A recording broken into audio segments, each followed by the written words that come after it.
All this is hidden from everyone completely. Russia will one day wake up to find out that Crimea is now with Ukraine. Let's get into the actual news. I want to talk about Prigozhin. For those of you who don't know, who have maybe not been watching the channel for a while, because I talk about him quite a lot, Prigozhin is the public-facing leader of the Wagner group. Now, when I say public-facing leader, I do mean to imply that there are other management involved in managing the Wagner group. Dmitry Utkin is one of the people I would point to. He's a Russian neo-Nazi that is probably known, like a lot of the stuff around him is a little bit more mysterious, but he's most likely a lot more involved in managing the military aspects of Wagner. So Prigozhin, more public-facing PR side. Dmitry Utkin manages a lot more of the innards of Wagner. But Prigozhin, being the public face of Wagner, keeps releasing statements about the Ukrainian counteroffensive that's currently ongoing in Zaporozhye. And what he is saying basically amounts to... Blue Rider of Neptune gave Surly Dev a Tier 1 subscription. Captain Dylan Hook needs to play sea shanty on his channel. Ha ha ha, I look like Captain Hook. Thank you. Thank you, Blue Rider, for the Tier 1. Ha ha ha. Anyway, his commentary around the counteroffensive is mostly the Russians are failing. The Russian MOD is the main problem. It's people like Shoigu. And if they gave more power to people like us, obviously we would be doing much better. The Ukrainians could take back Crimea is a theme that he keeps repeating, which is probably upsetting not only to people like Shoigu, who he's directly attacking, but might also be upsetting to people like Vladimir Putin, who Prigozhin himself relies heavily upon for his power base. But, and this is when you get into a lot more of the, you know, kind of predictions and like speculation, but there are some analysts that say that, and I do tend to kind of lean towards this analysis as well, that Vladimir Putin is backing Prigozhin specifically so he can be a challenge to the military, because there is a fear from Vladimir Putin that the military could at one point challenge him. He is extremely paranoid right now, and a classic fear of any dictator, but especially Vladimir Putin, is the idea of a hero figure kind of rising out of the military to challenge him.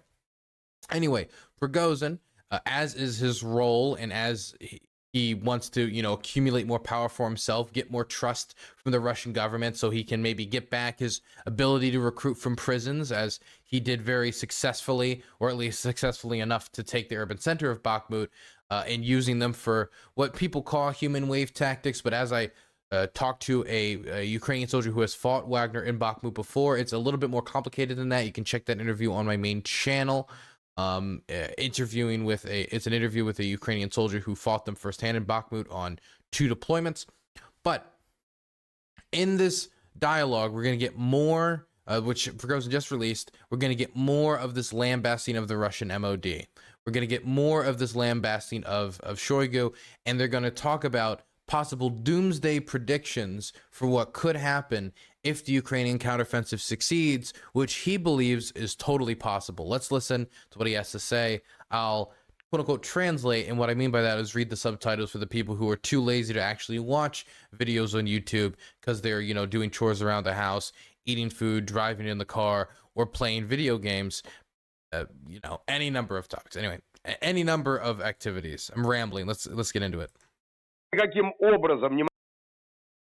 Burns is an immoral, morally corrupt, bankrupt man. Oh, Lickdover. Is it Lickstover? Anyway, thank you for the Tier 1 beats up for 24 months. Appreciate it. I cannot comment in any way on how the counteroffensive is going for the AFU, the Ukrainians. I can say what is happening with us today at the contact line. Enemy is occupying Patatsky. Enemy is occupying the northern part of Robotny. Enemy is occupying... okay. I'm gonna stop butchering the names. Occupying. He's talking about different villages that the Ukrainians have occupied during the counteroffensive. As of right now, when we're talking about the Zaporozhye area, we're not talking about Bakhmut. They've liberated 8 villages. And they're trying to liberate more in what is largely judged to be shaping operations, with the majority of the Ukrainian offensive potential still not dedicated to the battle. It says that huge pieces of lands were given to the enemy. Next, in the village of Sadovi, above Tokmak. What he's talking about here is, actually, let's pull out the map. Map time. Map time. No, we're not playing the song, but map time. But he's talking about, yes. Nope, I don't want to go to the Telegram. Thank you very much. He's talking about this area right here. This is one of the, what is going to most likely be one of the main goals of the Ukrainian attackers during the Zaporozhye counteroffensive. At one point, they are going to need to take it. And this is where the location they're saying they're moving in the direction of right here. This is an axis of the operation. Where were we? Oh, yes, back to this. Next, in the village of Sdovi, above Tokmak, the enemy is there, and pray to God it's a single group of 50 to 100. But there is no management, no weapons, no ammo. Soldiers are writing letters every day that they need shells. They need anti-tank measures, grenades, and armor-piercing rounds. So our world split into two realities again. In one place, away from everyone, so that no one military reporter can get there. All information is blocked, and the enemy is moving towards Micheloni Lyman. If he reaches it, then all the territories taken during the so-called special military operation will be returned to the enemy. The enemy is starting to cross the Dnieper. He's basically saying that all of Zaporozhye, all of Kherson, and possibly Crimea could be liberated. That is what he's saying, is that if they close off, if they break the land bridge, then they're, the Russians are screwed. In Hola Peterston, first sabotage groups are appearing, and from today, regular forces as well. All this is hidden from everyone completely. Russia will one day wake up to find out that Crimea is now with Ukraine. There's a direct betrayal of the Russian Federation's interests. And this is what I was saying, that all this territory would be liberated. He didn't explicitly say Crimea before, but now he's explicitly saying Crimea. And while that might not seem like a big deal to maybe somebody who hasn't looked at Russian opinion polling, while if you look at the majority of occupied territory, it seems that most Russians in any peace deal would probably be willing to give up some territory here or there in occupied territory. And I'm not saying that they would go down easy or it'd be something simple to swallow, definitely with all the propaganda that the Russians have pumped out about it up until this point. But one area that seems to be kind of like a non-negotiable, definitely since Putin helped build his brand on it in the early 2010s, in 2014, 2015, it was one of the more popular moves by his administration at the time, is the taking back of Crimea. And if that happens, that will be an unbelievably massive blow to Putin's regime, something that I think is not going to be simple to kind of like right away or just push out a narrative, don't worry about it.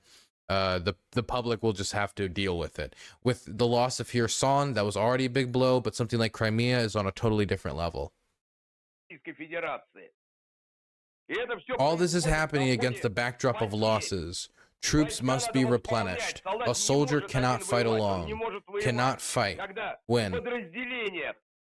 The unit is missing 50 to 60% of its personnel. He cannot withstand alone in a line where 2 or 3 should be. All these numbers are meticulously hidden. All that the leadership of the special military operation doing today is hiding facts in order to give back to Moscow nice-looking reports. And it's one thing that they're used to deceive the Supreme Commander, but they're also deceiving the Russian people. If it goes on, we will remain the most important thing, without the most important thing, without Russia. He's saying basically they could lose Russia itself. Yesterday, on June 20th, there was an assembly in the Ministry of Defense where 2 main issues were looked at. The Army Expo of 2023, of which the main organizers are the wives and daughters of Shoigu, as well as the Maritime Parade. To run a maritime parade, you first need to get the Moskva back from the bottom of the Black Sea. Damn! This is a direct reference to the fact that the Ukrainians sunk the Moskva. Well, that is not a narrative that the Russian government has officially accepted. The Russian government officially says that they just lost the ship in a storm, but considering that photos leaked showing that there was explosive damage on the hull of the ship, most likely it was not lost in a storm. It was destroyed by the Ukrainian defenders. And he's referencing that right here to, again, humiliate Shoigu for what he is classified as a bunch of unimportant activities like the Army Expo and these dinners and parades when a brutal war is happening and the Russians are getting pushed back,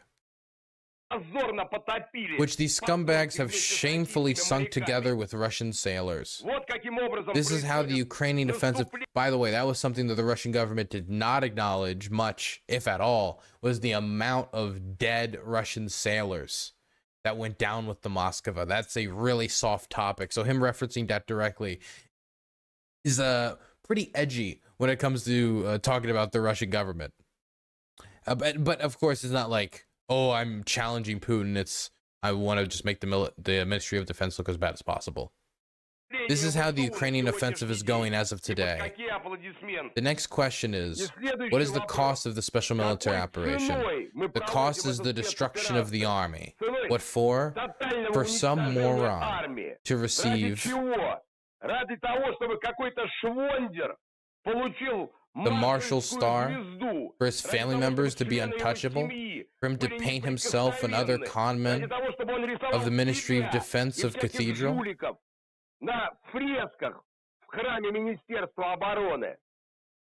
The Ukrainian counteroffensive is bringing us serious losses and problems, which are hushed up, which the Russian people don't know about. When the trouble comes, I'll repeat, we may remain without an army and without Russia. Man, my goodness. So the first thing I need to say, and this is something I've emphasized every single time we talk about Shoigu, is Shoigu has a personal interest in the Russian MOD looking bad. It might feel weird for a system, for a political system which has so much control over what is and isn't allowed to be said on TV, and what is and is allowed to be printed in the press, right? Going as far as to make it so you can't give positive representations of LGBT people in media. That's literally banned by an expansion of the quote unquote gay propaganda law. That's not even talking about the targeting of independent newspapers, the murdering of journalists, the suppression of criticism of the war, or even calling it a war. Early on, it was particularly silly, with protesters getting arrested for holding blank poster signs because that could be interpreted as discontent. For a system with that much control over what is and is allowed to be put out into the information space, for him to be making direct references to the sailors that died when the Moskva sank, which again is not the official line of the government. That's not to say that nobody in Russian media acknowledged that the Ukrainians probably sunk it. If you watched Russian state media, it was quite strange because they would read the report where the state media would say it wasn't the Ukrainians, it just sank because of storms. Before then, all the hosts started to rail against Ukraine and say that they needed revenge against the Ukrainians. Why did they need revenge against the Ukrainians if the government just told them that it just sunk because of a storm? It was as if they just immediately accepted that they were being lied to and just talked around the fact that their government was lying to them, and they had just read a lie from their government about what had happened, and that they were covering up the deaths of Russian sailors. And that did not interest anybody on Russian state television, because their job isn't to be journalists. Their jobs is to be talking heads for the policy objectives of the Russian government. So again, this isn't the first time we've seen any acknowledgement that the story isn't true, but for him to directly reference the dead, and for him to directly pin it and contradict that story, it's more direct than we saw at the time, and it's more challenging of the Russian government. Maybe not Putin himself, because again, his power base is largely reliant on Putin, and he's trying to scuffle with Shoigu, but he's talking about the Moskva sinking, he's talking about the dead sailors, he's talking about equipment shortages, he's talking about the possibility of not only losing tons of occupied territory, but also the occupied area of Crimea, which is a huge political taboo. He's talking about mismanagement. He's talking about Shoigu's family. I mean, he is railing harder than I've seen him rail against them yet. And I'm not saying that this is particularly like across the line of what we've seen before. But what I am saying is that as of recently, Shoigu has picked up the attacks. And I think a lot of it has to do with the fact that these recent contracts that were rewritten with all of the kind of paramilitary groups and private military companies centralizing more control with the MOD, which was a huge L for Prigozhin as he, loses a lot of the authority that he has. There's a lot of talk of it, even if he's going to be able to keep his his kind of extension in power in Africa, or if the MOD is just trying to take over Wagner itself. And so I think that a lot of the rhetoric that is coming from Prigozhin is because he feels a little cornered right now. And one of the few things that he does have in his back pocket is his ability to talk. He's got the gift of gab, people call it. He's a good propagandist. He's a good talking head. And since he has that skill, he's trying to lean into it as much as possible. And so if he already crafts the narrative in the public's mind that the MOD is failing, and then the MOD does fail, then he can maybe be in there to maybe swoop in and be like, don't worry, Wagner's here to save the day. Just allow me to recruit my prisoner soldiers again. Just allow me to, have more resources, be shipped more ammunition. Allow me to expand my organization's influence, my organization's power. And then maybe he'll be able to bounce back into action, right? And crazier things have happened when it comes to who is in favor and who is not in favor when it comes to like dictators during wartime. So it's not completely impossible, but as of right now, Shoigu's situation doesn't look good. And this sounds a little bit like a wounded animal. That's not to say that there isn't anything true in here. I think a lot of times the best rhetoric and the best attacks are going to be where the truth is, for good reason. If there's something that you can materially look at and be like, boom, this is true. If your critique is true, it just tends to sting more. And so I think the only thing protecting him here is Putin's protections. That's the only reason he can get away with saying things like this. But also, it is Putin that is probably approving these, restrictions placed upon these private military companies in the first place. So Putin still wants Shoigu around, but he also seems to have him on a pretty tight leash. Stop calling him Shoigu. I'm sorry. I meant Prigozhin, not Shoigu. Sorry, I'm getting my war criminals mixed up. I hate when that happens, man. There's like, when it comes to like Russian war criminals, it's like Pokemon. It's like there's thousands of thousands. You gotta catch them all, Can't remember them all.